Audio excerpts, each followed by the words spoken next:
Hi, Mitch Irwin with Bell Bank Mortgage. Today I want to talk about Helocs, home equity lines of credit. You may have heard about them. They're basically a second mortgage. So people have their first mortgage and they have a second mortgage as a line of credit. They're like a giant credit card secured by your home.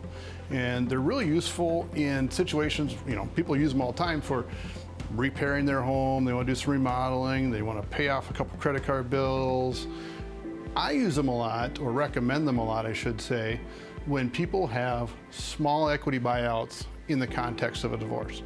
I think we're going to see a lot of that going forward in the future. As interest rates rise, someone might be locked in on a big loan at a really low interest rate, and they need to buy out their spouse and give them 25 grand. Maybe they don't have a lot of equity in the house. A line of credit's a nice way because you can keep the costs pretty low. They're fast, they're easy to set up. You can pay off some other bills at the same time.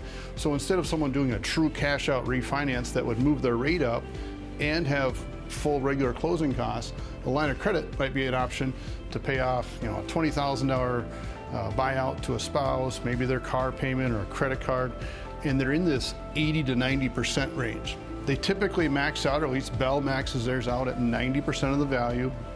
The rate's going to be prime plus a margin. I think up to 80 is prime plus a half and 90 is prime plus 3/4. I don't personally close those loans, but we have locations around the Twin Cities that I can refer people to that are in the bank, the home equity lenders. But I don't mind talking to clients and kind of advising them what's better. Should they do a full-on cash out refi? Should they do a full regular spousal buyout refi? Or should they just get a Heloc? That's an advantage when someone isn't going to stay in the house very long. They need a small dollar amount. They have a great rate on their first mortgage already, but they just need to give their ex a little bit of money. They're fast, they're easy to set up. We will use the tax value. If that's enough, you can just use your tax statement, so then you don't have to do an appraisal. There's an AVM option, a little more expensive. I think they're $100, $150, but then you don't have to do a full appraisal. Or if your home happens to be worth more than it says to the county, you can do a full appraisal. It's just that there's a fee for that. So there's a couple of options to determine the value, which determines which bracket you're going to be in, and how much of a line of credit you can get.